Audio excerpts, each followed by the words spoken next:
Ever wondered what happens to your trusty old car when it reaches the end of the road? It doesn't just disappear. It embarks on an incredible journey, a transformation from a road-worn vehicle into the raw material for something brand new. Today, we're pulling back the curtain on the fascinating world of car recycling. Each year, millions of vehicles are taken off the streets, but they don't end up in a landfill. Instead, they become a crucial part of the circular economy, reborn as high-quality steel. This process isn't just about clearing out junkyards. It's a massive environmental win, saving energy, reducing emissions, and conserving our planet's precious natural resources. So, buckle up as we dive into the incredible journey of how your old ride gets a new life. It's a story of heavy machinery, smart technology, and a whole lot of ingenuity. The first stop on this recycling adventure is the depollution station. Before a car can be crushed and shredded, it needs to be made safe. Think of it as a pre-op checkup. Specialized technicians methodically drain all the fluids. We're talking gasoline, oil, coolant, brake fluid, and even the windshield washer liquid. These substances can be harmful to the environment if not handled properly, so they're collected in designated containers for reuse, recycling, or safe disposal. Next, the battery, a powerhouse of lead and acid, is carefully removed. Tires are taken off to be repurposed into everything from playground surfaces to asphalt, and one of the most critical steps is deploying the airbags in a controlled environment. This intricate process ensures that only the car's metal skeleton moves on to the next, much louder, stage of its transformation. Now for the main event, the shredder. This is where the real deconstruction begins. After being stripped of hazardous materials, the car's shell, often crushed into a more manageable block, is lifted by a giant crane and dropped into the gaping mouth of a colossal shredding machine. Imagine a blender the size of a small house, with massive rotating hammers instead of blades. With an incredible display of force, these hammers pulverize the car into fist-sized chunks of metal in a matter of seconds. The noise is deafening, a symphony of destruction that's actually the sound of creation. It is here that the car ceases to be a car and becomes a mixed stream of raw materials, ready to be sorted and purified. This brute force method is incredibly efficient, allowing recycling plants to process hundreds of cars every single day. Once the car is shredded into a chaotic jumble of metal, plastic, and fabric, the real magic of separation begins.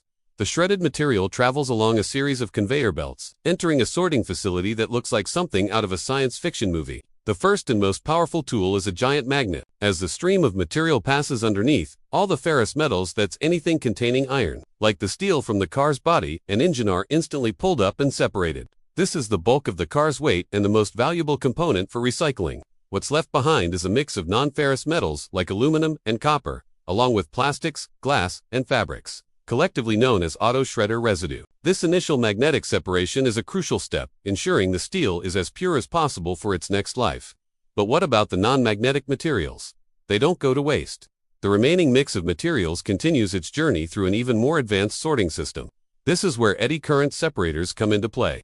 These incredible machines generate a powerful, rapidly changing magnetic field. While they don't attract non-ferrous metals like a standard magnet, they induce a current in materials like aluminum and copper, effectively repelling them and flinging them onto a separate conveyor belt. It's a brilliant piece of physics in action. Further down the line, some facilities use advanced sensor-based sorting, with optical scanners and air jets that can identify and separate different types of plastics and other materials. The goal is to recover every possible resource and minimize what's left. It's a high-tech treasure hunt where every piece of the old car has value.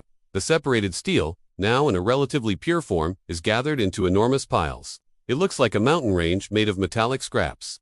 This material is now considered a commodity, ready to be sold to steel mills. The environmental benefits here are staggering.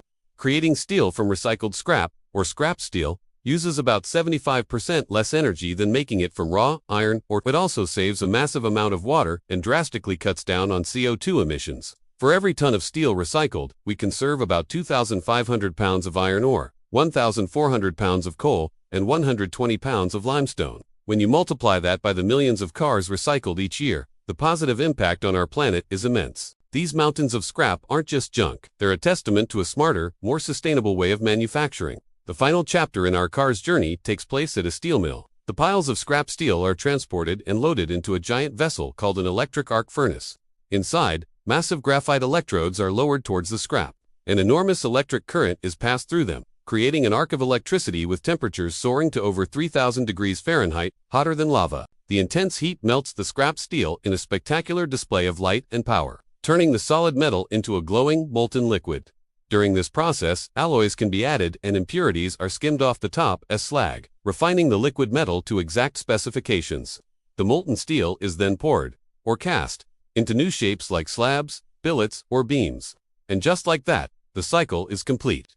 The steel that once formed the body of a car is now ready to become something entirely new. It could be used to construct a skyscraper, build a bridge, or even become part of a new washing machine. But often, it finds its way back into the automotive industry. That's right, the steel from your old car could very well become the frame or door panel of the next generation vehicle sitting in a showroom. This circular process is the heart of sustainable manufacturing. It demonstrates that the end of one product's life is simply the beginning of another's. The materials are infinitely recyclable without losing their quality, making steel one of the most recycled materials on the planet.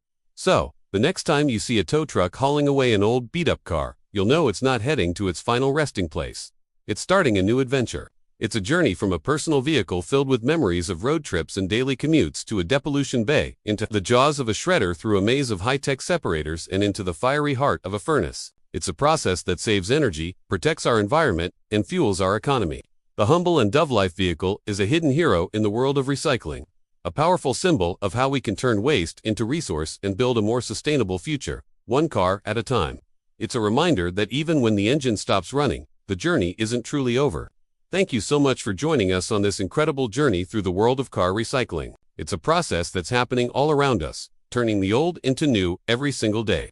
If you found this as fascinating as we did, please hit that like button and consider subscribing to the channel for more deep dives into the amazing processes that shape our world. We love hearing from you, so drop a comment below and let us know what you think. Until next time, stay curious.